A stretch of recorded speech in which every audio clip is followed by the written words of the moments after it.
നിസാരല്ലാതെ കാണാന്ന് പറഞ്ഞാൽ അത്ര എളുതായിട്ടുള്ളതല്ല, എല്ലാവർക്കും കാണാൻ പറ്റണതല്ലാതെ എപ്പോഴും കാണാൻ പറ്റണതല്ല. കാരണം എന്താ, ദശകന്ധരം, ദശകന്ധരനാ. അവന് ഈ ഒരു തലയല്ല ഉള്ളൂ, ഇപ്പൊ നോക്കുമ്പോ ഒന്നേ ഉള്ളൂ. അവന് 10 തലയുള്ളവനാ. 10 തല എന്ന് പറഞ്ഞാലോ അത്രയും ബുദ്ധിയുണ്ട്, അല്ലാണ്ട് ഇതുപോലെയുള്ളതല്ല. ഇതിന് ഒരു തലയേ ഉള്ളൂ, ഒരു ബുദ്ധി തന്നെ തികച്ചുണ്ടോന്ന് ചെയ്യാം. അപ്പൊ അതുപോലെയുള്ളതല്ല, അത്രമാത്രം ബുദ്ധി. രാവണൻ എന്ന് പറഞ്ഞാൽ നികൃഷ്ടനാണ്, രാക്ഷസ ചക്രവർത്തിയാണ് എന്ന് കരുതി ഭേദം രാവണനാണോ എന്ന് പലരുടെയും പ്രയോഗം കണ്ടാ തോന്നാറുണ്ട് കേട്ടോ. എന്ത് ബുദ്ധി വൈഭവത്തില് ഇതാ പോണ് പറയണം, അതിന് ബുദ്ധിയുള്ളതാ അലഞ്ഞതിന് അതാ വേറൊരെണ്ണം നടക്കും. എവിടെ എപ്പോ ശരി, ഇങ്ങനെയപ്പോ ഇതിന്റെ പ്രയോഗം. ഇത് ബുദ്ധി വൈഭവം ഉള്ളവൻ വെച്ചതല്ല പോകുന്നത്. മുമ്പില് വേണ്ടാന്ന് പറഞ്ഞപ്പോ ഇങ്ങനെയാവും ഇരിച്ചില്ലേ. അപ്പൊ എന്താ എപ്പോ എങ്ങനെ പ്രവർത്തിക്കണം എന്ന് അറിഞ്ഞ് പ്രവർത്തിക്കാനുള്ള പ്രാഭവമുള്ളവനാ, അല്ലാണ്ട് ബുദ്ധി ഇല്ലാത്തവനാണ് രാവണൻ. കൊള്ളരുത് അങ്ങനെ ധരിക്കണ്ട. പക്ഷെ നികൃഷ്ടൻ എന്തും ചെയ്യുവാൻ നോക്കൂ. അങ്ങോട്ട് നടക്കുക, എന്താ നിക്കണത്, എന്നാപ്പ കാട്ടിത്തരാ. ഒരു കൂസലും കൂടാതെ കണ്ട് നിക്കണത്. ഇപ്പൊ ആരോട് എപ്പോ എവിടെ എങ്ങനെ ഒന്നുമില്ല. അതെന്താ, ബുദ്ധി ഇല്ലാത്തോണ്ടല്ല, അവന്റെ ബുദ്ധി സാമർഥ്യം അതിന്റെ പരാക്രമം കൊണ്ടാ. അപ്പോ അത്ര ഒരു തവണ പറഞ്ഞ 2 തവണ കേൾക്കണ അവസ്ഥ ഒന്ന് കുറയ്ക്കാട്ടോ. ഇതിനങ്ങനെ പറഞ്ഞു തരാൻ പറ്റുള്ളൂ. എന്തെങ്കിലും സംവിധാനം, അതിന്റെ ആളുകൾ ഇവിടുന്ന് പോയോ? ഈ രാക്ഷസ സഭയിൽ അതിനെ പറ്റിയൊരു ഇല്ലേ ഇത് നിയന്ത്രിക്കാൻ? അതോ അതൊക്കെ ഇവിടെ ഇട്ടിട്ട് പോയോ ആ വഴിക്ക്? ഒരാവർത്തി മതി, 2ആവർത്തി പറയേണ്ട രാവണന സഭയിൽ ആവശ്യമില്ല. ഉള്ള കാര്യം പറഞ്ഞുതരാം. അല്ലാത്തതൊക്കെ ഇവിടെ ചെറുത് പലതും ഉണ്ടായിരുന്നു ഉപയോഗിക്കാൻ പറ്റണത്, അതൊന്നും ആദ്യം പറയലുണ്ടായില്ല. അത് രാവണന്റെ വൈഭവ കുറവല്ല, ബാക്കിയുള്ളവരുടെ കുറവുണ്ടാ സഭയിലുള്ളവരുടെ. അപ്പോ എന്തുണ്ട്, രാവണനെ കണ്ടു. ആര് കണ്ടു? സ അയം ദശകന്ധരം ദർശ. ഇവൻ കണ്ടു. ഒരു പന്തില്ലാത്ത പ്രയോഗം അത്.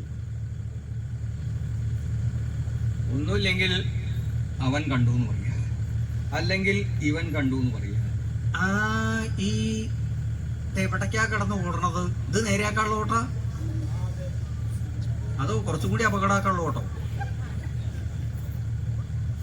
ഒന്നാമത് പന്തിയല്ലാത്ത ദിക്കിലാ. വെറുതെ അല്ല,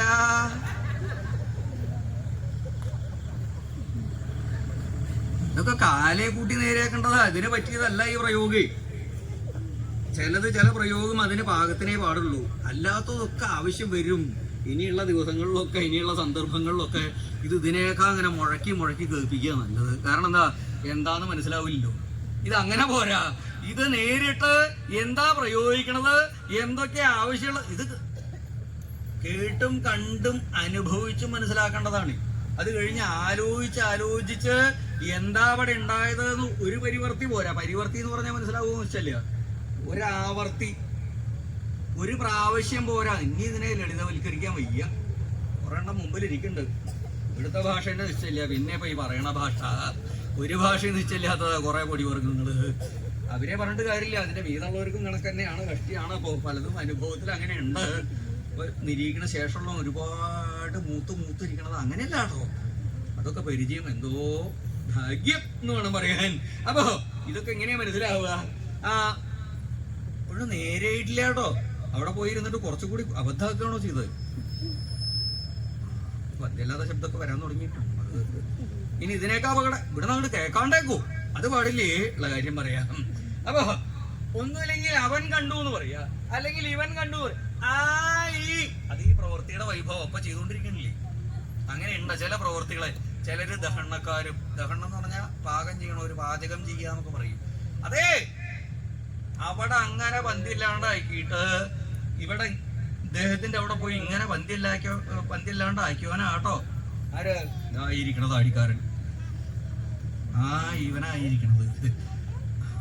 ഇനി അതല്ലെങ്കിൽ വേറെ ചിലതുണ്ട്, ഭവന നിർമ്മാണക്കാര്. അവിടെ അങ്ങനെ വന്ധ്യല്ലാണ്ടാക്കി ഇറങ്ങി അതിന്റെ മൂല കൂടുതലുണ്ടാവില്ല, ബോഡി കൂട്ടുക എന്നൊക്കെ പറയും, മോന്തായം കൂട്ടുക. മോന്തായം എന്നൊക്കെ പറഞ്ഞാൽ കുറച്ച് അബദ്ധമാകുന്നു തോന്നുന്നുണ്ട്. ആ മേൽക്കൂരേ അതിന്റെ കോണം ഇങ്ങോട്ട് ചേരില്ല ചില ആൾക്കാര്. അവിടെ അവിടെ തട്ട, അവിടെ അല്ല ഇവിടെ തട്ട ഇങ്ങനെ കൊടുത്ത് വളമുട്ടി. ഇവിടെ വളമുട്ടിയോ എന്താ തന്നെ ഇഷ്ടല്ലേ? അപ്പൊ അങ്ങനത്തെ ഒന്നും മുട്ടല്ല, എന്തെങ്കിലും യന്ത്രം കൊണ്ടുവന്നിട്ട് കൂട്ടി ചേർക്കല, ചേർന്നില്ലെങ്കിൽ അവരങ്ങോട്ട് ഞെക്കി ചേർത്തോളും. ആ തരത്തിലാ അവിടെ ഇരുത്തിയിട്ട് പോവാന്നേ ഉള്ളൂ. അത് എത്ര കാലം ഇരിക്കുന്നുള്ളത് അവരുടെ വിഷയമല്ല. അങ്ങനെയുള്ളതും ഉണ്ട്. അപ്പൊ അങ്ങനെ പന്തില്ലാത്തതൊക്കെ ഉണ്ട് പ്രവൃത്തി അടിസ്ഥാനമാക്കിയിട്ട്. ഇപ്പോഴോ അതന്നെ അവിടെ ചെയ്തുകൊണ്ടിരിക്കണത്. വേറൊരു ദിക്കില് പന്തി അല്ലാണ്ടാക്കിയിട്ട് ഇവിടെ പന്തി അല്ലാണ്ടാക്കിയിട്ടുള്ള ആളാട്ടോ ഇരിക്കണം. ഈ ആളായിരിക്കണത്. മുഖത്തേക്ക് നോക്കുമ്പോ പേടിയുണ്ട്. അവിടെ നിന്ന് എന്താ പ്രയോഗം ഉണ്ടാവുമെന്ന് പറയാൻ പറ്റില്ല. അരുതാത്തൊന്നും ചെയ്യരുതേ. ശേഷമുള്ളവന്റെ പ്രയോഗത്തിന്റെ ഭാഗമാണത്. ചിലപ്പോ അലോഹ്യാവേ. മറ്റേത് പ്രയോഗത്തിനും അങ്ങനെ അലോഹ്യം ഉണ്ടാവില്ല. ഇത് അങ്ങനെയല്ല. അങ്ങനെ കൂട്ടം കൂടി ഇരിക്കണതിന്റെ ഉള്ളിൽ നിന്നാണല്ലോ, അത് അവനവനെയാണെന്നുള്ളത് തോന്നും. അപ്പൊ അതിന് പ്രത്യാക്രം പറയേണ്ട താമസം. കേട് വരണ്ടാച്ച് കഴിഞ്ഞ് ഏറ്റി കൊണ്ടുപോവാ ഇവിടുന്ന്. രാക്ഷസി ഉള്ള സന്തതിയായിട്ട് ഓടുക.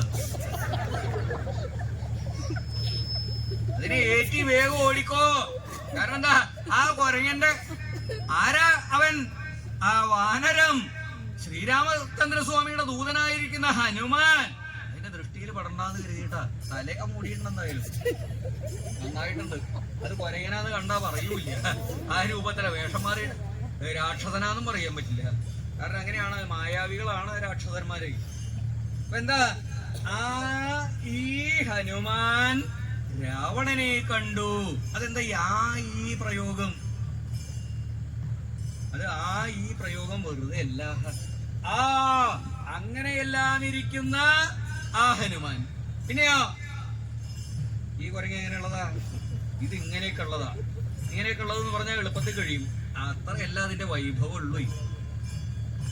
ആ വെള്ളക്കുരങ്ങൻ അങ്ങോട്ട് നോക്കുക, അവിടേക്ക് നോക്കിയിട്ട് കാര്യമില്ല. എവിടെയാ നോക്കേണ്ടത്? അതായിരിക്കണം. അവൻ പന്തില്ലാത്ത ദിക്കിലേക്ക് തിരിഞ്ഞു നോക്കുക. അപ്പൊ ആ കുരങ്ങൻ എങ്ങനെയുള്ളതാ? അതാ ഹനുമാന്റെ വൈഭവ. ശ്രീരാമചന്ദ്രസ്വാമിയുടെ ദൂതനായിരിക്കുന്ന ആ ഹനുമാൻ. ഇതോ ഇത് ഈ ഹനുമാൻ. എന്താ ഈ അത്ര വൈഭവം ഉണ്ട്. വൈഭവം എന്ന് പറഞ്ഞാൽ മനസ്സിലായോ? ഒന്നുമില്ല. അത്ര ഗുണവൈശിഷ്ട്യമുള്ളവനാണ് എന്നുള്ളതാണ് പ്രത്യേകത. അപ്പൊ ആ ഹനുമാൻ എങ്ങനെയുള്ളതാ? ആ ഹനുമാൻ എങ്ങനെയുള്ളതാന്ന് പറയാൻ തന്നെ എളുപ്പമല്ല, എളുതായിട്ടുള്ളതല്ല. എത്രമാത്രം ഉണ്ട് ആ ഹനുമാന്റെ ഗുണഗണങ്ങള്, ശ്രേയസ്, ശ്രേഷ്ഠത, അത് പറഞ്ഞു തീർക്കാവുന്നതല്ല ആരെ കൊണ്ടും. ത്രികാലജ്ഞാനിയായിട്ടുള്ള ജാമ്പവാന് പോലും അദ്ദേഹത്തിന് ജ്ഞാനമുണ്ട്, എന്നാ പോലും ആ വാക്കുകൾ പോലും അതിന് പര്യാപ്തമല്ല എന്നുള്ളതാ അവസ്ഥ. അപ്പൊ എത്രമാത്രം ഉണ്ട് ഹനുമാന്റെ യോഗ്യത? ഈ ഇരിക്കണതൊന്നും നിസാരക്കാരല്ല. ഓരോരുത്തരും ഓരോ തരത്തില് വൈശിഷ്ട്യത്തോടു കൂടിയിട്ടുള്ളവരാ. അവരവർക്ക് എത്രമാത്രം ശ്രേയസ്സുണ്ട്, ശ്രേഷ്ഠതയുണ്ട് എന്നുള്ളത് പറയൂ. അയ്യ എന്നെ നടുക്കിരിക്കേണ്ട കുട്ടിക്കുരങ്ങനാണ്. ഇതിനെ കണ്ട അതിന് എത്രമാത്രം മഹത്വം ഉണ്ടെന്ന് പറയാൻ പറ്റുമോ? ഒന്നുമില്ല. ആരെ കൊണ്ടും കാലെ കൂട്ടി നിർണയിക്കാൻ കഴിയാത്ത വിധം അത്രമാത്രം പ്രാപ്തിയുള്ളവനാണ് ആ കുരങ്ങൻ. അയ്യ, അവന്റെ കാലാട്ടിയിട്ടുള്ള ഇരിപ്പും ഈ മന്ദസ്നേരം പല്ലൊളിച്ച് കാട്ടിക്കൊണ്ട് കണ്ടാ തോന്നുന്നുണ്ടാ ഒരു സാധു നിസ്സാരനായിട്ടുള്ളൊരു കുരങ്ങൻ. അങ്ങനെയല്ല. അപ്പൊ ആ ഹനുമാന് ഇത്രത്തോളെ വൈഭവമുള്ളൂ എന്ന് പറയുവയ്യ. എന്താ ഹനുമാൻ എങ്ങനെയുള്ളതാ എന്നാണെങ്കിൽ ആദ്യം തന്നെ അദ്ദേഹത്തിനെ പറയാ. എവിടുന്നാ? ശ്രീരാമചന്ദ്രസ്വാമിയുടെ അടുത്തുനിന്ന് പുറപ്പെട്ടുള്ള ഹനുമാൻ. എവിടേക്ക്? സീതാന്വേഷണത്തിനായിട്ട് 4 ദിക്കിലേക്കായിട്ട് വാനരന്മാരെ പറഞ്ഞയക്കലുണ്ടായിട്ടുണ്ട്. ആ പറഞ്ഞയക്ക് പല 4 ദിക്കിലേക്കും വിട്ട കൂട്ടത്തിലോ 1 2 എണ്ണല്ല, അനവധി ഉണ്ട്. അപ്പൊ ആ വാനരന്മാരെ പറഞ്ഞയച്ച് സമയത്ത് അവര് പുറപ്പെടാൻ ഭാവിച്ച സമയത്ത് തെക്കേ ദിക്കിലേക്ക് പുറപ്പെടുന്ന വാനര സംഘം. ആ സംഘത്തിൽ നിന്ന് എന്തുണ്ടായിട്ടുണ്ട്? ഹനുമാനെ ശ്രീരാമൻ പ്രത്യേകം വിളിക്കലുണ്ടായിട്ടുണ്ട്.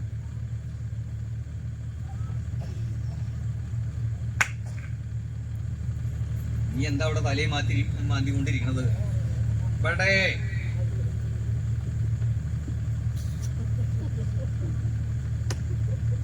ഇങ്ങോട്ട് വരാനേ പല്ലടിച്ച് കാണിക്കാനല്ല, വാനര സ്വഭാവം ചേഷ്ടകളുണ്ട്.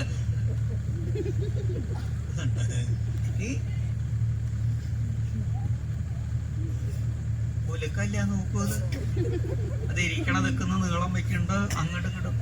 വേറെ ചില കുരങ്ങന്മാർ അതിന്റെയൊക്കെ ചാടി നടക്കണല്ലോ. എവിടെ സുഗ്രീവൻ? സുഗ്രീവല്ലേ? എന്താ അവിടെ അങ്ങനെ കയ്യും കിട്ടിയിരിക്കണത്? ആ ഏട്ടകൾ എന്താ അങ്ങനെ ചാടി നടക്കണത്? സ്വതേ കുരങ്ങന്മാരെ ഒന്ന് അടക്കി ഒതുക്കി ഇരുത്താന്ന് പറഞ്ഞാൽ തന്നെ പ്രയാസമുള്ളതാ. ചെയ്യേണ്ട പ്രവൃത്തികൾ അത്ര നിസ്സാരമായിട്ടുള്ളതല്ല. സീതാദേവിയെ കാണാതെ കണ്ടായിട്ട് അനവധി കാലമായി. ആ ചെയ്യുന്നില്ല, അത്യ അപകടമായിട്ടാ പല ദിക്കിലും. കാരണം എന്താ? അക്ഷരമില്ലാത്തതാണല്ലോ അക്ഷരം എന്ന് പറയുക. എന്ന് പറഞ്ഞാൽ നാശമില്ലാത്തതേ ഏറ്റവും വലിയ ഔന്നത്യമുള്ളതാണ്. അത്യ അപകടമായിട്ട് അതൊക്കെ ഉച്ചാരണം തന്നെ. അക്ഷരം പഴച്ചാൽ എന്തൊക്കെയാ ഉണ്ടാവുക എന്ന് പറയാൻ പറ്റില്ല. ഉദ്ദേശിച്ചതിനേക്കാൾ അതിന്റെ 10 മടങ്ങ് അബദ്ധമായി തീരലാണ് ഉണ്ടാവുക. അങ്ങനെയൊക്കെ പലതും നടക്കുന്നുണ്ട്. പാകമില്ലാത്തതുകൊണ്ട് പല ദിക്കിലും ശേഷമുള്ളവന് അനുഭവം ഉണ്ടായി. അതുകൊണ്ടാണ് ഈ പറഞ്ഞത്. അപ്പോ എന്തായാലും ആ ശേഷക്രിയ ചെയ്യാൻ ഇനി ആരും ഉണ്ടാവില്ല. കാരണം എന്താ? ഒക്കെ അവിടെ കിടന്ന് മരിക്കും. അതാ ഭേദം. സുഗ്രീവന്റെ കുന്തത്ത് കയറി മരിക്കണേക്കാൾ നല്ലത് ഈ മരിപ്രദേശത്ത് കിടന്ന് മരിക്കുക നല്ലത്. അതുകൊണ്ട് ഞാൻ എങ്ങടാ വെച്ചാൽ എന്തൊക്കെ വെച്ചാൽ കിഴക്കോട്ട് മുഖം വെച്ച് തെക്കോട്ട് തല വെച്ച് അവിടെ കിടന്നോളൂ. ബാക്കിയുള്ള ക്രിയകളൊക്കെ ചെയ്തിട്ട് വേണം കിടക്കാം കേട്ടോ. അതൊക്കെ മുതിർന്ന കുരങ്ങന്മാരൊക്കെ അതിനെ കടത്താനുള്ള ഭാവ വേണ്ട പോലെ പറഞ്ഞു കൊടുക്കണം. അതിന് നിശ്ചയില്ല, അതൊക്കെ പറഞ്ഞു കൊടുത്തോളൂ. ഇനി കുറച്ച് കഴിഞ്ഞാൽ ആരുടെയെങ്കിലും അടുത്ത് പോയിട്ട് പഠിക്കേണ്ട അവസ്ഥ വന്നാൽ പഠിക്കലൊന്നും ഉണ്ടാവില്ല. അവര് പന്തില്ലാത്തതേ പറഞ്ഞു കൊടുക്കുള്ളൂ, അതിനിട കൊടുക്കണ്ട. അപ്പൊ അവരൊക്കെ മരിക്കാനായിട്ട് കിടന്നു. അവിടുന്ന് സമ്പാദി എന്ന് പറയുന്ന പക്ഷി വന്നിട്ട് ആ ഗുഹാമാർഗമൊക്കെ കാട്ടിക്കൊടുക്കലുണ്ടായി. അപ്പൊ അവിടുന്ന് രക്ഷപ്പെട്ട് ഭക്ഷണം കഴിഞ്ഞ് സുഭിക്ഷമായിട്ട് സ്വയംപ്രഭാവിലത്തുനിന്ന് രക്ഷപ്പെട്ടു. ചന്ദ്രമാസം കഴിഞ്ഞു. അപ്പോഴും എന്തായി? ഇനിയും മരിക്കാൻ ഇതുവരെ സുഖമായിട്ട് ചെലുത്തൊക്കെ ചെയ്തു. ചെലുത്തിയതൊക്കെ വെറുതെ ഇതായി. ചന്ദ്രമാസം കഴിഞ്ഞു. അപ്പൊ ഇനിയിപ്പോ എന്താ ഉണ്ടാവുക? സുഗ്രീവന്റെ കുന്തത്ത് കയറുക. അതും വേണ്ട എന്ന് പറഞ്ഞ് അങ്ങനെ കിടക്കണ സമയത്താണ് ആ സമ്പാദി എവിടേക്ക് പറന്നു വരലുണ്ടായത്. ആ സമ്പാദി വന്നിട്ട് നോക്കി അവരെ അപ്പോഴേക്കൊക്കെ ആ ജന്തു നീട്ടൂലോ. അയ്യോ മഹാഭാവികള്, ഞാനൊക്കെ നിരന്ന് കിടക്കണത് കണ്ടപ്പോ ഓരോന്നിനെ ആയിട്ട് ഓരോ ദിവസം ചെലുത്താം എന്ന് തിരിച്ചതാ. ഇതാ വേറൊന്ന് ചാടി നടക്കണം.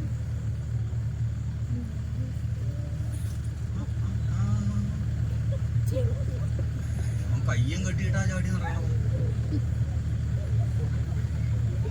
എവിടേക്ക് നോക്കിയിട്ടാ അത് വരണതാ മനസ്സിലാവും.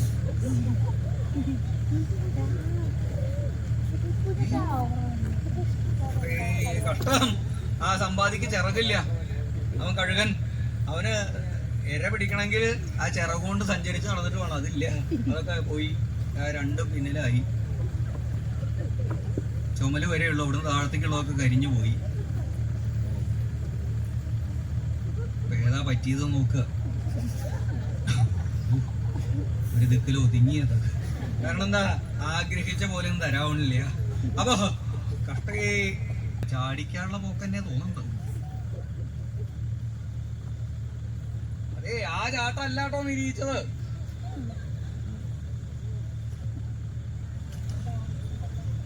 ഇപ്പൊ കണ്ടു കഴിഞ്ഞാൽ ചാടിക്കാനുള്ള പോക്കന്നെയാണ്. എവിടേക്കാ ചാടിക്കാന്നുള്ളതാ.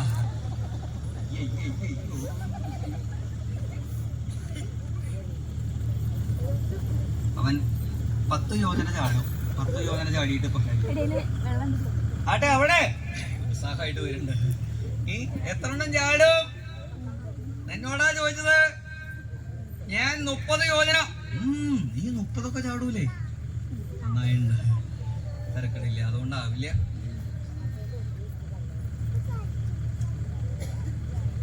ഇവിടെ എത്ര യോജന ചാടും? കണ്ടിട്ട് നല്ല സാമർഥ്യമുള്ളവനാന്ന് മനസ്സിലായിട്ടുണ്ട്. നല്ല യൗവനം, നല്ല ആരോഗ്യം, ദൃഢഗാത്രൻ, ആ ഇരിപ്പിൽ തന്നെ ഉണ്ട് അതിന്റെ പ്രതാപം. എത്ര ചാടും? ഞാൻ 45. പ്രായമല്ല ചോദിച്ചത്, എത്ര യോജന ചാടുന്ന. അവിടെ ഉണ്ട താടിക്ക് നല്ല പൊട്ടുപൊടുന്നതിനുള്ള ആൾക്കാര് ഈ നല്ല അത്യുത്സാഹികളായിട്ട് എത്ര ഉണ്ടും ചാടും. എന്താ അങ്ങോട്ട് നോക്കണത്? തന്നോടന്നെ ഞാൻ 70 ചാടും. അവന്റെ പ്രായത്തിന്റെ പക്വത അനുസരിച്ചിട്ട് എന്റെ പിടിച്ചിട്ടുണ്ട് പറയും. അതില് പെട്ടതാപ്പത്. കുറെ കാലം ഇങ്ങനെ മൂടിക്കെട്ടി നടന്നിട്ടുണ്ട്. ഇനി ഇങ്ങനെ തന്നെ കഴിയേണ്ടി വരിക. അടുത്തത് പോകണ്ട. അത് കണ്ടിട്ട് പോണ പോക്കാവുന്നുണ്ട്. അതിന്റെ കയ്യിൽ എന്തൊക്കെയുണ്ട്.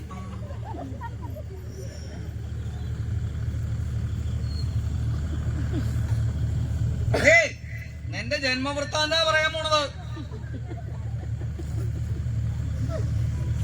ഒരു കുലുക്കൂല നോക്കുക ഇങ്ങനെ പോണത്.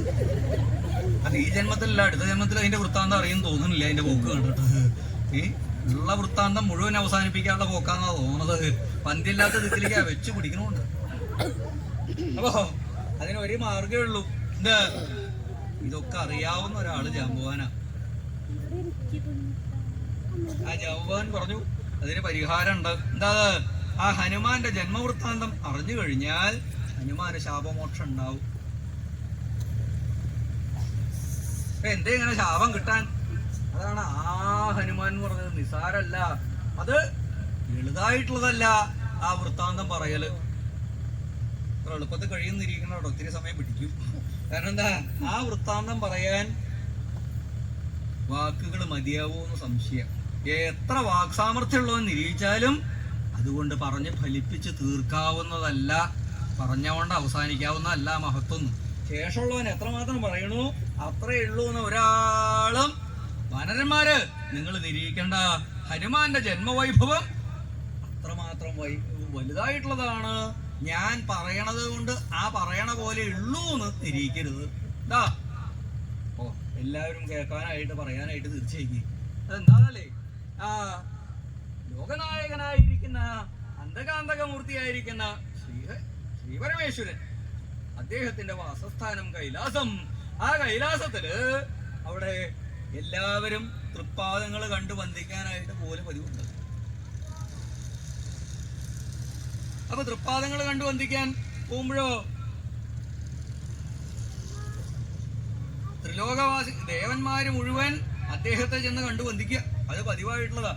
അപ്പൊ അങ്ങനെ ഒരു സന്ദർഭത്തില് ആ അന്ധകാന്തകമൂർത്തി അദ്ദേഹം അവിടെ കൈലാസത്തിന്റെ ഉപരിഭാഗത്തെങ്കില് ശ്രീപാർവതി ലോകമാതാവ്, ആ ഭഗവതി ഉണ്ടല്ലോ ദേവി, സാക്ഷാൽ ജഗദംബ, ആ അമ്മയോടുകൂടി സർവചരാചരങ്ങളുടെ അമ്മയാണ് ദേവി പാർവതി. ദേവിയോട് കൂടിയിട്ട് ഭഗവാൻ അവിടെ തന്റെ പ്രഭാത കൃത്യങ്ങളൊക്കെ കഴിഞ്ഞ് സ്വച്ഛമായിട്ട് അവിടെ ഇരിക്കണ സമയം. അങ്ങനെ ഇരിക്കണ സമയത്ത് അവിടെ തൃപ്പാദങ്ങൾ കണ്ടു വന്ദിക്കാനായിട്ട് ദേവന്മാര് പുറപ്പെട്ടു. ആ കൂട്ടത്തില് വായു അദ്ദേഹം പുറപ്പെട്ടിട്ടുണ്ട്. വായുവിന്റെ പുറപ്പാടായിട്ടുണ്ട്. വായു എന്ന് പറഞ്ഞാൽ നിസാരണല്ല, അതിശാക്തനായ എന്താത് പോണ പോക്ക് തിരക്കിട്ടോ അടി ചോട ഇളക്കിയിട്ടാ പോണത്. അതിശക്തനാ വായു. ആ വായു അങ്ങനെ പുറപ്പെട്ട സമയത്ത് അവിടെ കാടിന്റെ ഉപരിഭാഗത്തും കൂടെ പോവാ. ആ ഉപരിഭാഗത്തും കൂടെ പോകുമ്പോ കാടിന്റെ ഇടയിൽ ഒരു തെളിച്ചം കണ്ടു. അതിശക്തമായിട്ട് ഇങ്ങനെ പോയിക്കൊണ്ടിരിക്കുക അദ്ദേഹം. അങ്ങനെ പോയിക്കൊണ്ടിരിക്കണതിന്റെ ഇടയ്ക്ക് അതിന്റെ ഉള്ളില് ഒരു തെളിച്ചം. ആ തെളിച്ചം എന്ന് പറഞ്ഞാലോ സാധാരണ കാണാൻ പോലത്തെ ഒരു തെളിച്ചം, നല്ലോണം ശ്രദ്ധയിൽ പെടുന്ന അതിസുന്ദരിയായിട്ടുള്ള ഒരുത്തിയായിട്ടാ തോന്നിയത്. അതിസൗന്ദര്യമുള്ള ഒരുത്തി. അങ്ങനെ ഒന്ന് ശ്രദ്ധിച്ചു നോക്കിയപ്പോഴോ തിരക്കട ഇല്ലല്ലോ അവള്. അയ്യാ, അതാ ഒരു തെളിച്ചം കാണുന്നു. ഇതിന്റെ ഇടയിൽ ഇങ്ങനെ ഒരെണ്ണോ അങ്ങനെ പതിവില്ലല്ലോ. ഒന്നും കൂടി വായു അങ്ങോട്ട് അവിടേക്ക് പുറപ്പെട്ടു. അവിടേക്ക് പുറപ്പെട്ടപ്പോ അവിടുത്തെ അവസ്ഥ എന്താ? ആ പുഞ്ചികസ്ഥല എന്ന് പറയുന്ന അവള് ഋതുസ്നാനം കഴിഞ്ഞ് അവിടുന്ന് ശുഭ്രവസ്ത്രമൊക്കെ ധരിച്ച് അവിടുന്ന് കേറി വരണ വരവാ. അതാണ് ഈ വായുവിന്റെ ദൃഷ്ടിയിൽ പതിക്കണത്. വായു നോക്കിയപ്പോ തിരക്കടില്ല, കുറച്ചും കൂടി അടുത്തേക്ക് നിന്നു. കുറച്ചും കൂടി അടുത്തേക്ക് നിന്നപ്പോഴോ ദൂരേന്ന് കണ്ട പോലെയല്ല, തന്നെയാണ് നല്ല തേജസ് ഉണ്ട്. അല്ലാണ്ട് ഇപ്പൊ ഇങ്ങനെ തെളിഞ്ഞ് കാണില്ല. കുറച്ചും കൂടി അടുത്തേക്ക് നിന്നു. അടുത്തേക്ക് നിന്നു മാത്രല്ല അവളുടെ മുമ്പിൽ നിന്നു. അവളുടെ മുമ്പില് അപ്പൊ അത്രയ്ക്കൊക്കെ ഭംഗിയുള്ള കുരങ്ങത്ത് ഉണ്ടാവൂന്നൊക്കെ ആവും ചിലപ്പോ സംശയം. അത് അങ്ങനെയൊന്നും പറയാൻ വയ്യ, എല്ലാ തരത്തിലും ഉണ്ട് നല്ല സൗന്ദര്യം ഉള്ളത്. അപ്പൊ സാധാരണ കവിഞ്ഞിട്ടുള്ളവളാ. അപ്പൊ അവളുടെ അടുത്തേക്ക് വല്ലാണ്ട് അടുത്തേക്ക് നിന്ന് മാത്രല്ല അവളുടെ മുമ്പിൽ ചെന്ന് അവിടെ നിന്ന് അവൾക്ക് ഒരു പരിഭ്രമായി. ഇതെന്താ ഇപ്പൊ സാധാരണ അങ്ങനെയാണ് സ്ത്രീകള് ഇതപ്പൊ താടിക്ക് കയ്യും കൊടുത്ത് ആലോചിക്കണത്. ഇപ്പോഴത്തെ ആളുകൾക്ക് അങ്ങനെയൊന്നും ഇല്ല കേട്ടോ. ആര് മുമ്പിൽ വന്നാലും ശരി പിന്നിൽ വന്നാലും ശരി ചിലതിന്റെ ചോദ്യം പേടിയോ. അങ്ങനെയുള്ളവരുടെ അടുത്തേക്ക് ഇപ്പൊ ആരും പോവലില്ല. പിന്നെ എന്തൊക്കെയോ വകതിരിവില്ലാത്തവർ എന്തൊക്കെയോ അനർത്ഥങ്ങൾ ലോകത്ത് കാട്ടുണ്ടോ അത്രയേ ഉള്ളൂ. അല്ലാണ്ട് സാമാന്യം പോലുള്ളവര് അങ്ങനെ ചെന്ന് നിൽക്കൊന്നുമില്ല. കാരണം എന്താ, അപ്പൊ അങ്ങനെയുള്ളവരെ പേടിക്കേണ്ടതേ, ആ വർഗങ്ങളെ പേടിക്കേണ്ട കാലം ഇതിപ്പോ അതല്ല. അവളുടെ മുമ്പിൽ അവിടെ ചെന്ന് വന്ന് നോക്കിയപ്പോ വായുവിന്റെ ചില പരുങ്ങല് അങ്ങനെയാണ്. സ്ത്രീകളുടെ മുമ്പിൽ ചെന്ന് എത്ര കേമനായിട്ടുള്ള പുരുഷനായാലും വേണ്ടില്ല, അവര് ചില പ്രത്യേക താല്പര്യത്തിൽ പോണതെന്നുണ്ടെങ്കിൽ ചില പരുങ്ങലൊക്കെ ഉണ്ടാവും. അപ്പൊ അത് അങ്ങനെയൊക്കെ കാട്ടി നടന്നിരുന്നവരോ. ആരാപ്പത് മറ്റതോ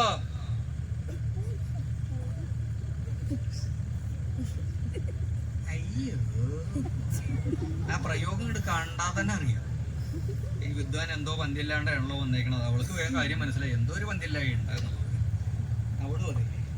എന്നാൽ മാത്രമല്ല പിന്നെ വലിയ താമസമൊന്നും ഉണ്ടായില്ല. കാരണം ഇത്ര തിരക്കൊന്നും ഇല്ലേ, വിജനമായിട്ടുള്ള പ്രദേശം, കാടിന്റെ അന്തർഭാഗം. വായുവിന്റെ താല്പര്യം വായു പറഞ്ഞു.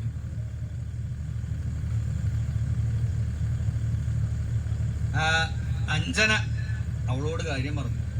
അഞ്ജന എന്ന് പറയുന്ന വാനര സ്ത്രീയോട് ആ വൃത്താന്തം ആഗ്രഹം പറഞ്ഞു. വ്യക്തമായിട്ട് അവള് പറഞ്ഞു, എനിക്ക് താല്പര്യമുണ്ട്, എനിക്ക് ആഗ്രഹമുണ്ട്, കണ്ടു മോഹിച്ചു വന്നേക്കണതാണ്. ഇത് കേട്ട് കഴിഞ്ഞാൽ സാധാരണ എന്താ ഉണ്ടാവുക, അയ്യോ മഹാഭാവി വന്നപ്പോ തന്നെ പന്തികേട് വേണ്ടാത്തത് പറയും ചെയ്യും. കൊള്ളരുതാത്തോനെ, ഇതാണ് അവിടെ വന്ന് ചെവിയിൽ മന്ത്രിക്കണതല്ലേ.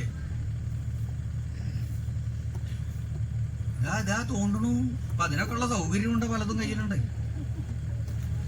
ഇങ്ങനത്തെ മോഹങ്ങളായിട്ടാ പോന്നേക്കണതെന്നുള്ള അറിയലുണ്ടായില്ലോ എന്നുള്ള പരിഭ്രമത്തിലാണ് ഉണ്ടാവുക. ഇതോ അവൾക്ക് ഒരു സംശയം ഉണ്ടായില്ല. അതെ, വിരോധമൊന്നുമില്ല അത്ര. ഒരു കാര്യം പറയാം, സാമാന്യം പോലെ ഒരു പുത്രന് സന്തതിക്ക് ജന്മം നൽകാൻ പ്രാപ്തി ഉണ്ടാകുന്നുണ്ടെങ്കിൽ ആവാം. മഹാഭാവി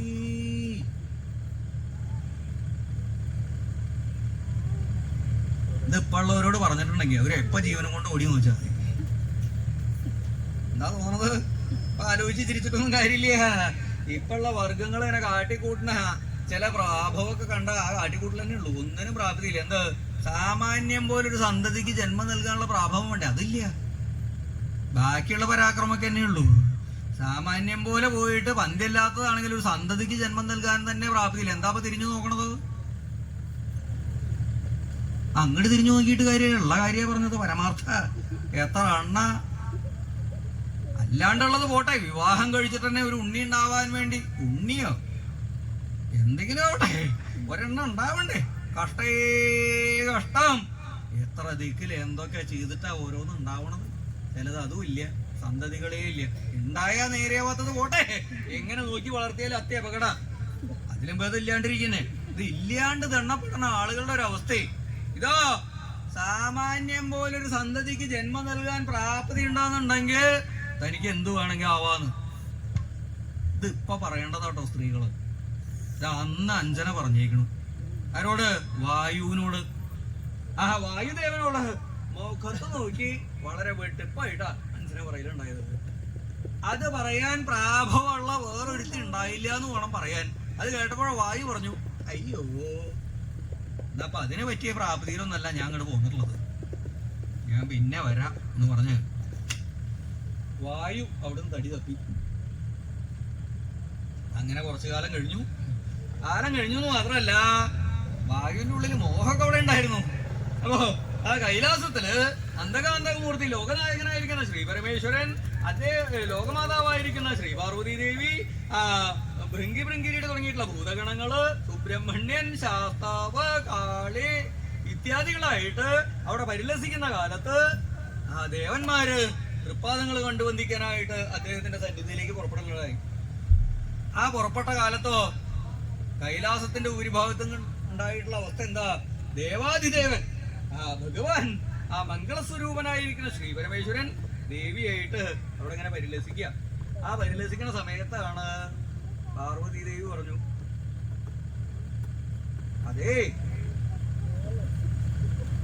ഇതാന്ന് എന്താ ഇപ്പൊ ഇങ്ങനെ നോക്കണത് അങ്ങോട്ട്? അവിടെ അല്ല ഇങ്ങോട്ട്. എന്താ പാർവതി? ഏയ് അങ്ങോട്ട് നോക്കൂ. എങ്ങട്? അതാ നോക്കൂ. എന്താ അത്? അതാ ഒരു കൊരങ്ങെത്തി. എവിടെ? അതാ ചാടി നടക്കണു. ഇത് കാണാനാ പെണ്ണെ വിളിച്ചത്? അല്ലാന്ന്. അങ്ങേപ്പുറത്ത് അതാ നോക്കൂ. എന്ത്? അതാ ഒരു കൊരങ്ങൻ താഴ്വരയിലേക്ക് നോക്കൂ. ഏയ് പാർവതി, കൊരങ്ങനും കൊരങ്ങെത്തി കാണുള്ള അപ്പൊ എന്റെ പ്രവൃത്തി ഇതാ അത്ര വലിയ സംഭവമായിട്ടല്ല. അങ്ങ് ശരിക്കും നോക്കൂ അവരുടെ കളികള്. ഭഗവാൻ നോക്കിയപ്പോ അവിടെ നല്ല ക്രീഡകളാ. നല്ലോണം അങ്ങോട്ട് മനസ്സിലാവണില്ല എന്നേ ഉള്ളൂ. സൂക്ഷിച്ചു നോക്കൂന്ന്. ഉത്സാഹമായിട്ട് പാർവതി നീട്ടുന്ന് കാട്ടി കൊടുക്കുക. ഇനി കണ്ടില്ലേരിക്കുമെന്ന് എഴുതിയിട്ട് അവിടുന്ന് എണീറ്റ് കാട്ടി കൊടുക്കണത്. ഈ പാർവതി ഇത്ര ഉത്സാഹമൊന്നും വേണ്ട. ഈ കുരങ്ങന്മാര് കുരങ്ങത്തികൾ അവരുടെ ചേഷ്ടകള്. അല്ല, എനിക്കൊരു മോഹമുണ്ട്. പാർവതിക്ക് എന്താ മോഹം പാർവതി? അല്ല, എനിക്ക് അങ്ങോട്ടൊന്ന് പോണമെന്നുണ്ട്. ആ പൊക്കോളൂ. അല്ല, അതുപോലെ ആവണമെന്നുണ്ട്. ഏതുപോലെ? അതേപോലെ ആ കുരങ്ങത്തിയെ പോലെയോ? എന്നായിക്കോളൂ. പാർവതി പോയിട്ട് ആ കുരങ്ങത്ര കൂടെ കളിച്ചോളൂ. അല്ല, ഞാൻ ഒറ്റയ്ക്ക് പോയ നേരെയുമില്ല. പിന്നെ പാർവതിക്ക് എവിടേക്കാ പൊക്കൂടെ? എവിടേക്കാ ഈ തുള്ളി കളിച്ചു വരുന്നത്? പോയിട്ട് കളിച്ചോളൂന്ന്. ഒരു വരങ്ങത്തിയായിട്ട് കളിക്കാൻ പാർവതിക്ക് നല്ല മോഹല്ലേ? ആയിക്കോളൂ. അല്ല പിന്നെ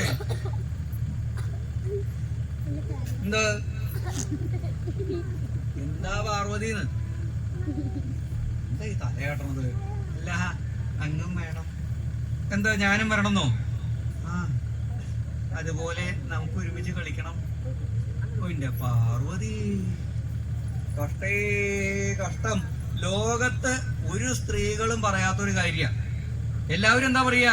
ഞാനൊരു കൊരങ്ങെത്തിയാണെങ്കിലും എന്റെ ഭർത്താവ് നല്ല സുന്ദരനാവണേന്നാ.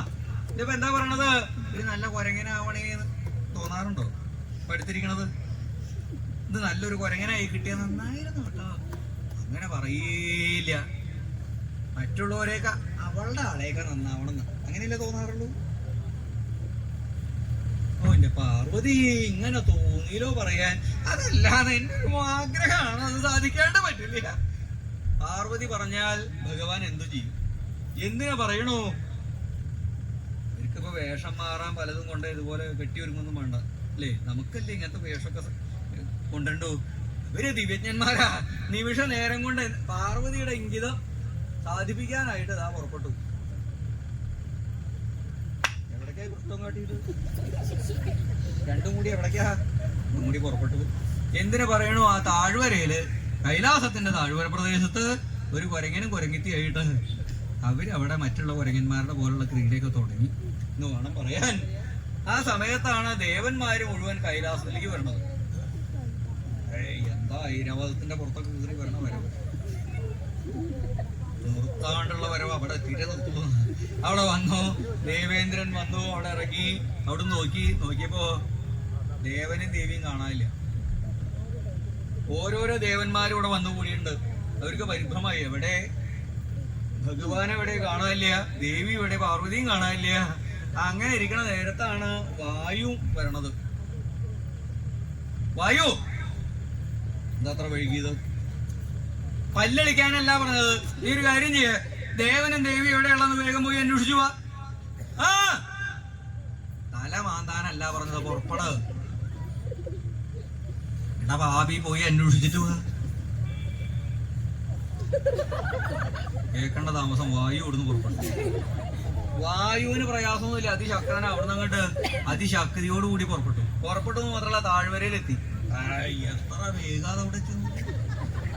നിമിഷ നേരെ ഉണ്ടല്ലോ. ഇവിടെ കണ്ട് അങ്ങോട്ട് നോക്കിയാൽ അവിടെ ആ മരത്തിന്റെ ചോട്ടിലെത്തി.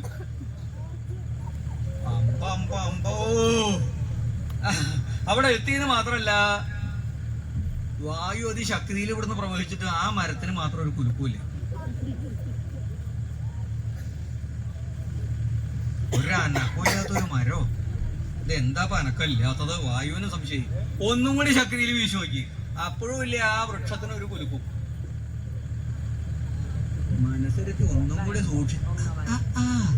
വെറുതെ അല്ല, അതിന്റെ ചോട്ടിൽ അതാ രണ്ടെണ്ണം. പന്തില്ലാത്ത വർഗങ്ങളാണല്ലോ രണ്ടും. ഈ രണ്ട് കൊരങ്ങന്മാരും അല്ലത്. ആ രണ്ടെണ്ണത്തിന് കൊരങ്ങന്റെ ഛായം കൂടി യഥാർത്ഥത്തിൽ ഇല്ല.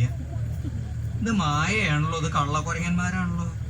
കൊരങ്ങനല്ല, കൊരങ്ങത്തിയുണ്ടോ? വായു ആഞ്ഞു വീശിയിട്ടും അവിടെ കുലുക്കല്ല. ആരാ? ദേവനും ദേവിയും കൂടി അവിടെ പന്തിയല്ലാത്ത രൂപത്തിലാണ്, പന്തി കാണാൻ പാടില്ലാത്ത രൂപത്തിലായിരിക്കണം അവരുടെ പ്രവൃത്തി. എന്തിനു പറയണു? വായു എടുത്തേക്ക് നിന്ന് ഒരു തൊഴ അനർത്ഥായി, കാണാൻ പാടില്ലാത്തൊക്കെ കണ്ടു. എന്തിനു പറയണു? വേഗം ഒരു പൂർവാവസ്ഥയെ പ്രാപിച്ചു. വായു അങ്ങോട്ട് നടന്നോളൂ, ഞാൻ അങ്ങോട്ട് വന്നോളാം, അങ്ങോട്ട് ചെന്നോളൂ, ഞാൻ കൈലാസത്തിലേക്ക് വന്നോളാം ഒരു ഭാഗത്തേക്ക് എന്ന് പറഞ്ഞ് അങ്ങോട്ട് പറഞ്ഞയച്ചു. അങ്ങനെ പറഞ്ഞയച്ചപ്പോഴാ ഞാൻ അപ്പോഴേ പറഞ്ഞതാ, എന്താ അവിടെ ചൊറിഞ്ഞുകൊണ്ടിരിക്കണത്? പാർവതി, ഞാൻ അപ്പോഴേ പറഞ്ഞില്ലേ വേണ്ടാത്തതിന് പുറപ്പെടേണ്ട. ഇപ്പൊ കാര്യം അർത്ഥമായില്ലേ? നീ ഇപ്പൊ എന്താ ചെയ്യ? ഇവിടെ പോരുണ്ട്, പോവാങ്ങട്. അല്ല, അങ്ങനെ വരാൻ പറ്റില്ലന്നോ? അല്ല, ചിലത് കഴിഞ്ഞിട്ട് വേണം പോരാൻ, ചിലത് കഴിഞ്ഞിട്ട് പോര്. അല്ല, അതിപ്പോ അങ്ങനെ മാറാൻ പറ്റില്ല, ഈ രൂപത്തിന് ഇപ്പൊ പെട്ടെന്ന് മാറിയിട്ട് അങ്ങോട്ട് പോരാൻ പറ്റില്ല. അതെന്താ? കാര്യമൊക്കെ അബദ്ധായി. അയ്യോ എന്നുവെച്ചാ പാർവതി ഒരെണ്ണ അവിടെ ചെവിയായിട്ട് ഇടന്നെ, കൊമ്പും തുമ്പിയൊക്കെ ആയിട്ടെന്നെ ആളുകളെ കൊണ്ട് പറയിക്കുന്നു. ഇനി ഇത് എന്താ അതിന്റെ അവസ്ഥ ഉണ്ടാവുക പറയാൻ വയ്യ. അതിനെന്നെ അപഖ്യാതി പലതും കേൾക്കുക. നേരെയാവില്ല എന്ന് പറഞ്ഞിട്ട് കാര്യമില്ല. ഞാൻ വിചാരിച്ചാ പാകല്ല, അറിയോ? അപ്പോഴാ വായു പോയിട്ട് അങ്ങോട്ട് അധികം വായു വരാൻ അങ്ങോട്ട് ഓടാൻ വരട്ടെ. വായുവിനെ വേഗം വിളിച്ചു. വായു ഇവിടെ നിന്ന് പോയതിന്റെ പകുതിക്ക് തിരിച്ചു ഓടി വന്നു. വായു,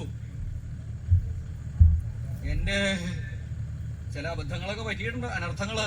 അതുകൊണ്ട് ഒരു കാര്യമുണ്ട്, എന്റെ ശക്തി ദേവിയുടെ ഉദരത്തില് അവിടെ ഉണ്ട്, അത് അവിടുന്ന് ആവാഹിച്ചോളൂ.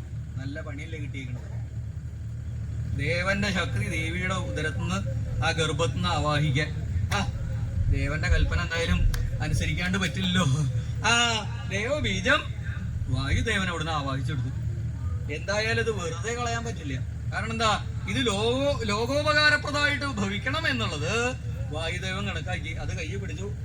അവിടെ തൃപ്പാദങ്ങൾ കണ്ടു വന്ദിക്കലൊക്കെ ഭംഗിയായിട്ട് നടന്നു. അത് കഴിഞ്ഞ് തിരിച്ചിങ്ങോട്ട് പോരുക. അപ്പോഴാണ് വായുവിന് തോന്നിയത്, എന്താ അന്ന് ഒരുത്തി പറയലുണ്ടായി കാഴ്ചയിൽ കണ്ടപ്പോഴേ, സാമാന്യം പോലെ ഒരുത്തന് ഒരു സന്തതിക്ക് ജന്മം നൽകാൻ പ്രാപ്തി, ഇത് അതിനെ ഉപയോഗിക്കുക എന്നുള്ളത് വായു കണക്കാക്കി. എന്തിനാ പറയണു? തിരിച്ച് അഞ്ജനയുടെ പുരോഭാഗത്തിൽ വന്നു. അതേ അന്ന് പറഞ്ഞത് ഇപ്പൊ ആവാ. ഇതാ താടിക്ക് കയ്യും കൊടുത്ത് ആലോചിക്കണത്. അന്ന് പറഞ്ഞത് ഇന്നാവാന്ന്. അല്ല, അതിന് വിരോധമൊന്നുമില്ല, അതിന് പ്രാപ്തിയിടോ. അതിന്റെ ഭാഗത്തിനാ. എന്തിനാ പറയണു? അങ്ങനെ അവിടെ സത്സംഗം ഉണ്ടായി. അതിന്ന് ജന്മം കൊണ്ടവനാണ് ആ സന്തതി. അതിതേജസ്സായിട്ടുള്ള ആ സന്തതി ഗർഭം ധരിച്ചു. വായുദേവൻ അവിടെ നിന്ന് പോന്നു. ആ അഞ്ജന പ്രസവിച്ച് അധികം തേജസ്വിയായിട്ടുള്ള ഒരു സന്തതി ഉണ്ടായി. ഏത് രൂപത്തിലാച്ചാ അങ്ങനെ ഉണ്ടല്ലോ, ആ രൂപത്തിനനുസരിച്ച് പ്രാപിക്കുക എന്നുള്ളത്. നല്ലൊരു വാനരക്കുട്ടി. ആ വാനരക്കുട്ടിയെ അവിടുന്ന് ശ്രീനാരദ മഹർഷി വൃക്ഷരജസ്സാകുന്ന വാനരശ്രേഷ്ഠനെടുത്ത് അവിടെ കൊണ്ടുവന്ന് കൊടുക്കുകയുണ്ടായി. അവിടുന്ന് പോന്നു. അത്രയും കഴിഞ്ഞ് അതിങ്ങനെ കാട്ടുകൂടെ അലഞ്ഞു തിരിഞ്ഞ് ഇപ്പൊ ജന്മം നിസാരല്ല, അത്രയും വൈഭവമുള്ളതാ. അന്ധകാന്തകമൂർത്തിയുടെ അംശബോധന വായു നിമിത്തം മാത്രമേ ഉള്ളൂ. അത്രയായിട്ടുള്ള ആ വാനര സന്തതി വനാന്തര ഭാഗത്ത് കൂടെ സഞ്ചരിക്കുക. കുറച്ച് കഴിഞ്ഞപ്പോ അതിന് തോന്നി കുറച്ച് വിദ്യാഭ്യാസം വേണമെന്ന്. അപ്പൊ മേപ്പോട്ട് നോക്കിയിട്ട് കാര്യമില്ല, കുറെ കഴിഞ്ഞിട്ട് നോക്കിയാൽ ഇപ്പോഴാണ് അത് വേണം തോന്നേണ്ട പ്രായം. അപ്പൊ തനിക്ക് കുറച്ച് അക്ഷരം അഭ്യസിച്ചാൽ തിരക്കിടില്ല എന്നൊക്കെ മോഹമുണ്ട്. അതെന്താ മോഹം ഉണ്ടാവാൻ? കാണുമ്പോഴാ തോന്നുക. അവിടെ നോക്കിയപ്പോ ഒരു വൃക്ഷത്തിന്റെ ചോട്ടില് ഒരു താടിക്കാരന് കുറെ എണ്ണം കൂടിയിരുന്ന് എന്തൊക്കെ ഒരു കൂട്ടം പുറകുറാ പറയുന്നുണ്ട്. അവിടെ ചെന്നു നോക്കിയപ്പോ താടിക്കാരൻ്റെ അടുത്ത് ചെന്നു. അതേ അപ്പൊ കാലുമ്മ കാലൊക്കെ കയറ്റി വെച്ചിരിക്കുന്നുണ്ട്. താടിക്കാരൻ, എനിക്ക് കുറച്ച് എന്തെങ്കിലും അഭ്യസിച്ചാൽ തിരക്കിടില്ല എന്നുണ്ട്. അങ്ങേ കണ്ടിട്ട് അതൊക്കെ കേമായിട്ട് അഭ്യസിപ്പിക്കാൻ പറ്റിയ ആളാന്നുള്ളത് കണ്ടാൽ മനസ്സിലാവുന്നുണ്ട്. എങ്ങനെ എനിക്ക് കുറച്ച് വിദ്യ തരുമോ? അവിടെ ഈ സാമാന്യം പോലുള്ള വർഗത്തിനെ പഠിപ്പിച്ചിട്ടുണ്ടെ നേരെയാവണില്ല, അഭ്യസിപ്പിച്ചിട്ട്. പിന്നെ ഇപ്പൊ ഒരു കുരങ്ങൻ കുട്ടി കടന്നു ഓടുന്നത് ഒരാട്ട. ഭാഗത്ത് വന്നപ്പോ അവിടെ ആന, പിൻഭാഗത്ത് ചെന്നപ്പോ സിംഹം. ഇങ്ങനെ രണ്ടും കൂടി ഒരേ സമയം ഇവിടെ രണ്ട് ഭാഗത്ത് ഉണ്ടാവണമെങ്കിൽ അദ്ദേഹത്തിന് മനസ്സിലായി ഇതാ വാനരത്തിന്റെ പ്രയോഗമാണ്. ഇവന് ഇത്രയൊക്കെ ശക്തി ഉണ്ടാകുകൊണ്ടല്ലേ ഇവൻ ഇതൊക്കെ ചെയ്തേക്കണത്. നീ എന്റെ ശക്തി അറിയാണ്ട് പോട്ടെ. കൊടുത്തൊരു ശാപം. അതോടുകൂടിയോ ആ ഹനുമാൻ നിശ്ചേതസായി എന്ന് വേണം പറയാൻ. അത് ചിന്താ വിവേകങ്ങള് അദ്ദേഹത്തിന് നഷ്ടപ്പെട്ടു. ഉടനെ ചെന്ന് ഓടിച്ചെന്നു, അതേ ഞാൻ എന്റെ ബാലിശായിട്ടുള്ള ചാബല്യം കൊണ്ട് ചെയ്തേക്കണതാണ്, അങ്ങ് ശാപമോക്ഷം തരണേന്ന് അപേക്ഷ. ഓ ആയിക്കോട്ടെ, നിനക്ക് ശാപമോക്ഷം ഉണ്ടാവും. നീ എന്നാണോ നിന്റെ ജന്മവൃത്താന്തം അറിയുന്നത് അന്ന് നിനക്ക് നിന്റെ മുക്തി ഉണ്ടാവും എന്നുള്ള ആ ഇതും കൂടി നിശ്ചയിച്ച് അവിടുന്ന് ഒരു ബോധ്യം ചെയ്തിട്ടുള്ളതാണ്. അതാണ് ആ ഹനുമാൻ. അതുകൊണ്ടാണ് അദ്ദേഹം ഇങ്ങനെ മൗനിയായിട്ടിരിക്കുന്നത്. അദ്ദേഹത്തിന് എങ്ങനെയാണ് എന്താന്നുള്ളത് അറിയില്ല. എന്തായാലും ഇത്രയൊക്കെ കാര്യങ്ങള് ആ ജന്മവൃത്താന്തം എല്ലാവരും കേൾപ്പിച്ചത് ഹനുമാനോടായിട്ട് ആ സുകാലജ്ഞാനിയായിരിക്കുന്ന ജാമ്പുവാൻ അവിടെ അറിയിക്കുകയും ചെയ്തു.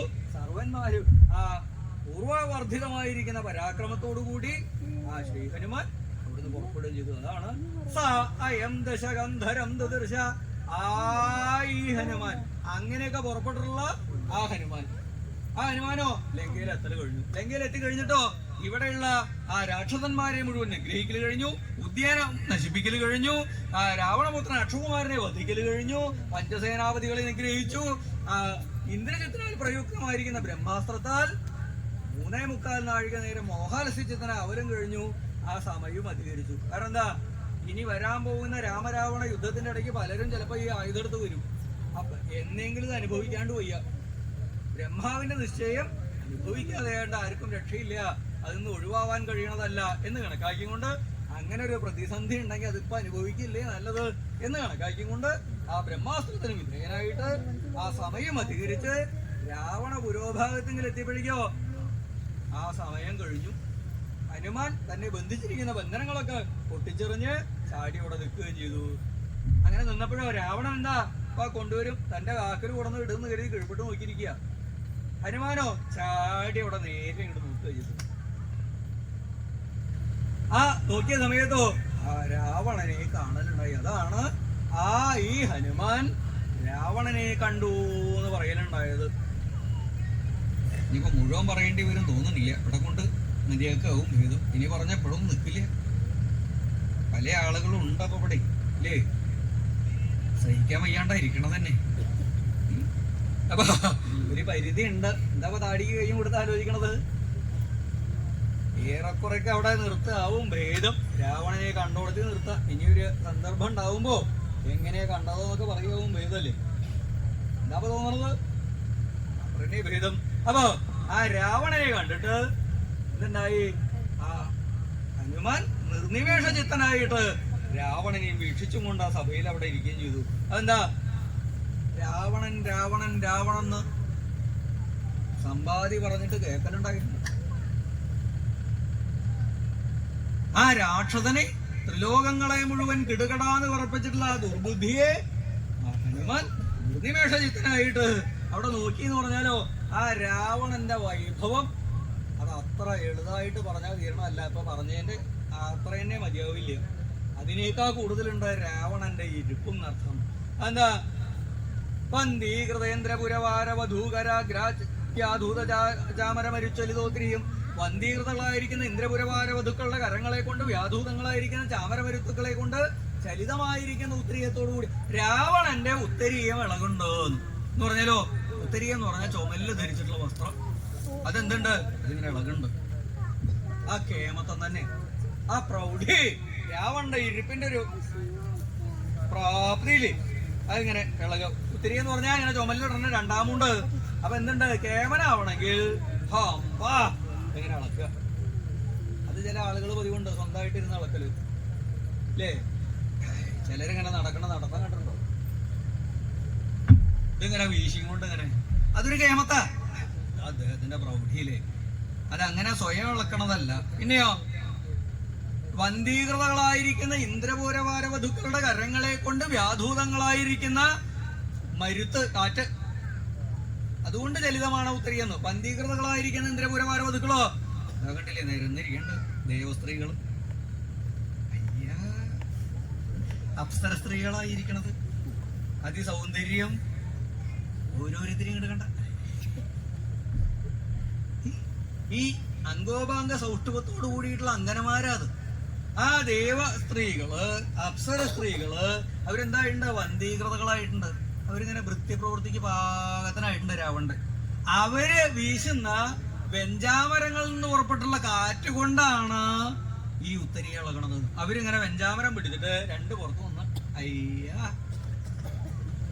പുറത്തുനിന്ന് അതെ അതിങ്ങനെ ഇങ്ങനെ വേണതാ ഒന്ന് വീശ.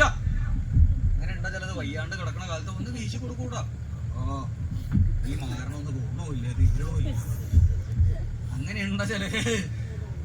അതിനൊന്നും വർണ്ണിക്കാൻ നിൽക്കണില്ല, അതിനൊന്നുള്ള സമയമില്ല. അപ്പൊ എന്തിനു പറയണു? അതുപോലെ അല്ലാന്നർത്ഥം. ഇവിടെ എങ്ങനെയാ? വന്ധീകൃത. അവരിങ്ങനെ ഭയഭക്തി ബഹുമാനത്തോടു കൂടി അങ്ങനെ വീശ. അതിന്നുള്ള ഇളങ്കാറ്റ്, ആ കാറ്റ് തട്ടിയിട്ടോ രാവണന്റെ ആ അംഗവസ്ത്രം അതിങ്ങനെ ചെറുതായിട്ട് ഇളകുണ്ടോന്നൊരു സംശയം. അതിന്റെ ഒരു പ്രൗഢിയില് അങ്ങനെയാക്കി തീർത്തിട്ടുണ്ട് രാവണൻ.